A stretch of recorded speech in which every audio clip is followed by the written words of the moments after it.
Ceramic brake pads versus standard original Mercedes brake pads. Which one is better for your car?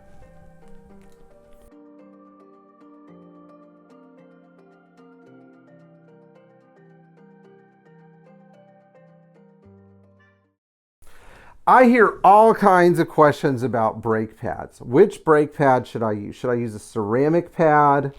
Should I use a low dust pad? Should I go with a standard Jurid, Textar, ATE, or Mercedes pad? What should I use? And quite frankly, I've driven cars with all sorts of these different types of brake pads, and the conclusion that I keep coming to will probably surprise all of you guys, especially because you know I have a penchant for original and genuine Mercedes parts. So before we go too deep into this video, I want you to like, share, subscribe, and tap the bell for notifications. I'm going to give you 2 seconds to do that. Okay, good. All right, now we can get done with this whole question about brake pads. So Mercedes typically made their brake pads out of, you know, a nice organic compound, and all of the brands like Textar, Pagid, Jurid, and ATE followed suit. Today we use a lot of Pagid, Jurid, and ATE pads because they're all made in Europe somewhere. Their compounds are hard enough to stop the cars, but not so soft that they cause a ton of dust. And of course, we try to use high quality rotors as well. So I don't just throw on a set of Brembo rotors or WBR Chinese rotors. I've always been a big fan of either genuine Mercedes rotors or Zimmermann rotors, which I suspect may be who Mercedes is getting their rotors from. But Zimmermann rotors tend to be coated with an electron coating that limits the amount of rust that they get, and Mercedes rotors are the same. Mercedes rotors are generally always machined to perfection.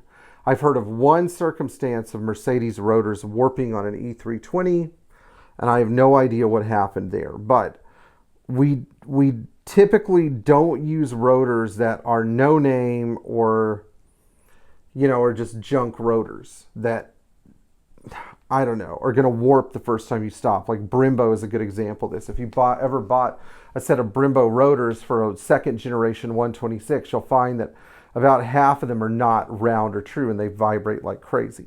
Now going back to the brake pads, carbon, ceramic,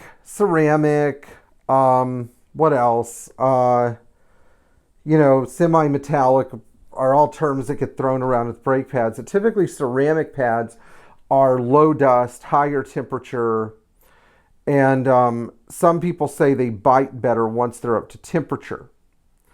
They also supposedly last a lot longer. On the other side, you have the typical organic compound brake pads, which I tend to use. Now, why do I use standard brake pads? Well, it's all in brake pedal feel.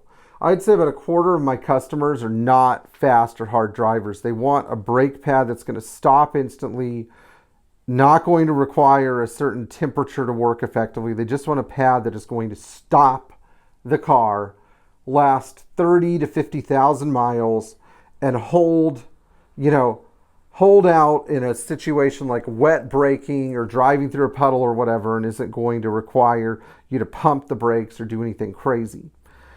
Typically, the pads from Textar and ATE, you have to put a little bit of this paste called Textar Ceratec between the pad and the piston, not between the pad and the rotor. And what Ceratec does is it arrests any noise, any squealing noise. But we've learned as time has gone on that squealing noise is about 50% brake pads and 50% cheap rotors or glazed rotors.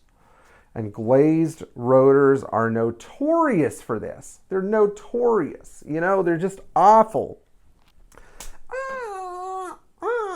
You know, and that's what happens when you go get Duralast pads or some other brand of Chinese pad that doesn't really have any built-in factors to arrest noise. You know, a cheap $12 set of brake pads or whatever you get at AutoZone so that your car stops. Yes, it stops. Good. So all of the German brands are still a notch above all the cheap stuff.